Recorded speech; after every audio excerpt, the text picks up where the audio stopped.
In this video, I'm going to show you how to install the IDM extension on Google Chrome. The first thing you want to do is you want to go ahead and look up IDM not showing up in Chrome. Now, IDM is very unique because you can't actually find this on the extension store like you normally would. So you will need to go ahead and essentially find this web page that is made by the official IDM themselves. So just make sure that you are on the official internetdownloadmanager.com website. Any other website is a scam. This is the only working one. Anyways, guys, once you're done with that, go ahead and press on this link over here, and then it should bring you to a page that looks like this. It will say IDM integration module, and that is basically what we need. So all you need to do from here is you need to go ahead and press on this button that says add to Chrome, and then it is going to give you like some information. So just go ahead and press on add extension. And if you already have the IDM application installed, then it should work. These two work in conjunction with each other, but once you have this, then you can go ahead and press on close page. And now the next thing you need to do is you need to go ahead and configure the extension to your liking.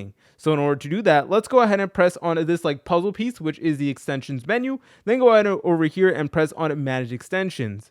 Then go ahead and locate IDM integration module and press on details. From here, go ahead and configure the extension to your liking. If you guys found this video helpful, make sure to leave a like and subscribe. I'll see you in the next tutorial.